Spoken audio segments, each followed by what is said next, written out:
You know just what you do to me. Play my emotions like a pair of puppets. मैंने अपने लड्डू गोपाल की कान्हा जी की पूजा यहाँ पे कर दी है। नहला धुला के उनकी आरती करके उनका भोग लगा दिया और उसके बाद मैं आ गई हूँ अपने मेन दरवाजे पे माता रानी के चरण बनाने के लिए। माता रानी के स्वागत की तैयारी आप इस तरीके से माता रानी के आने की तैयारी कीजिए। उनके चरण बनाइए, उनको धूप दीप से उनकी पूजा कीजिए और ज्योति जलाइए। अपने दरवाजे पर तोरण लगाइए, आम के पत्तों का, अशोक के पत्तों का, जैसा भी हो सके। माता रानी आप हमारे घर आने वाली हैं तो हमें उनके स्वागत की पूरी तरीके से अच्छे से तैयारी करनी चाहिए, जिसका हमें महसूस हो कि माता रानी हाँ हमारे साथ हैं। 9 दिन तक वो हमारे साथ ही रहेंगी। वैसे तो वो भगवान हमारे साथ हमेशा ही रहते हैं, लेकिन इन 9 दिनों में बिल्कुल एहसास होता है कि माता रानी हाँ हम लोगों के साथ में ही हैं।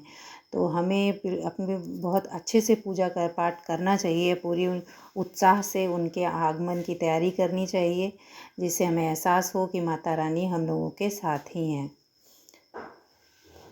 और उसके बाद फिर मैं आ गई अपनी माता रानी की चौकी बिछाने के लिए। मंडप तो पहले से तैयार था और मैंने यहाँ पे अपनी चौकी पे स्वास्तिक बना लिया। अब इसी के ऊपर मैं एक छोटा सा पटा रख के उसके ऊपर कपड़ा बिछा के माता रानी को विराजमान कर दूँगी।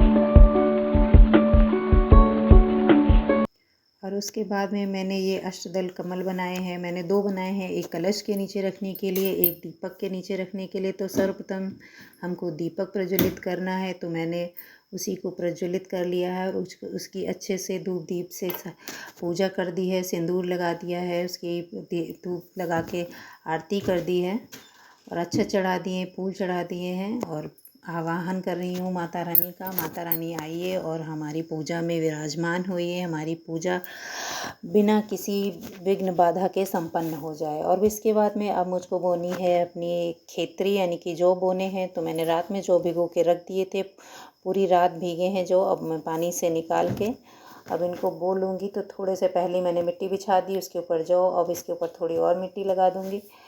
मेरी चौकी ज़्यादा बड़ी नहीं है, इसलिए मैंने छोटी प्लेट में ही बोए हैं। और इसके ऊपर हमें कलश रखना है कि अलग से हमारे यहाँ नहीं बोया जाता है कि इसी के ऊपर कलश रखा जाता है। वैसे मैं देख रही हूँ कि बहुत लोगों के यहाँ खेतरी अलग बोते हैं और कलश अलग रखते हैं। हमारे यहाँ ऐसा नहीं, हमारे यहाँ खेतरी बोते हैं जो उसी के ऊपर कलश रखते हैं। तो पहले मैंने एक पीतल का लोटा ले लिया है, उसमें गंगा जल डाल दिया है और उसके कंठ पे बांध दिया है मौली।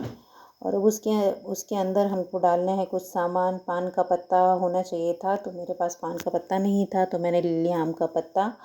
और आम के पत्ते पर मैंने ली है लौंग, इलायची, सुपारी, हल्दी और 1 रुपये का सिक्का, बताशा, फूल, चावल, ये सब हमको मिला के सब लोटे के अंदर डाल देना है।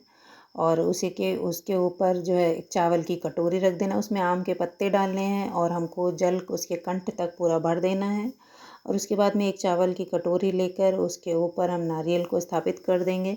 तो नारियल में आप लाल कपड़ा या चुन्नी, अगर ये भी ना हो तो आप मौली भी बांध सकते हैं। लोटे पे हम स्वास्तिक बना लेंगे और उसको अच्छे से पूरी तरह से सिंदूर लगा देंगे और पान के पत्तों में भी सिंदूर लगा देंगे, नारियल के ऊपर सिंदूर लगा देंगे, उसकी अच्छे से पूजा कर लेंगे। और उसके पास में ही नारियल कलश के पास में ही हमको गौरी जी स्थापित कर लेनी है, जो गोबर से बनी हुई गौरी होती हैं। तो हम लोगों के पूजा में हमेशा रहती हैं, तो उन्हीं को माता रानी को उठा के हम उसी के कलश के साथ स्थापित कर लेंगे और साथ में ही उनकी भी पूजा करेंगे। पहले कलश की पूजा करेंगे, उसके बाद गौरी माँ की पूजा करेंगे।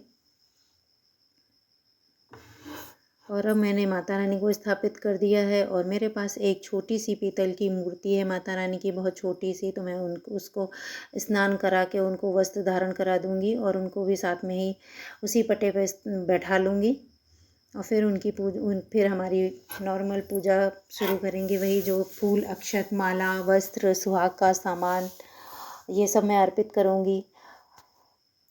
और अगर हमारा वीडियो आप लोगों को अच्छा लग रहा हो, पसंद आ रहा हो, तो प्लीज़ लाइक एंड सब्सक्राइब कीजिएगा और बेल आइकन को प्लीज़ हिट कीजिएगा, जिससे हमारे आने वाली नई वीडियोस का पता आपको चल सके और मेरी अच्छी अच्छी आने वाली वीडियो आप देख सकें। और प्लीज़ लाइक करके जाइएगा, जिससे मेरा और प्रोत्साहन बढ़ेगा और मैं अच्छे अच्छे वीडियोस आप लोगों के लिए ला सकूँगी।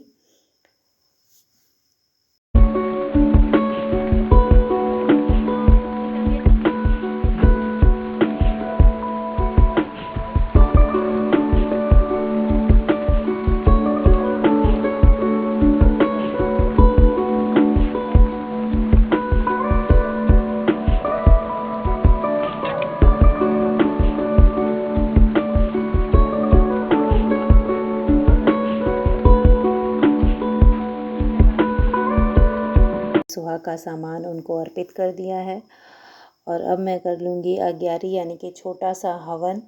जैसे भी आप करना चाहें, माँ के मंत्रों से या तो माँ के नाम से, या जैसा भी आप करना चाहें आप कर सकते हैं। आप बहुत ही आसान तरीके से आप हवन कर सकते हैं। माता रानी की दुर्गा सप्तशती में सारी विधि लिखी होती है। अगर आप उससे ना करना चाहें तो आप माँ के नाम से ही कर सकते हैं, बहुत सरल विधि से। उसके बाद यहाँ पर हम लोग सब लोगों ने मिल के कर ली है आरती और माता रानी को नमस्कार कर लिया है। माता रानी हमारे घर आ चुकी हैं, सुख समृद्धि और बहुत सारा उत्साह लेकर माता रानी हमारे यहाँ आ चुकी हैं। जय माता दी।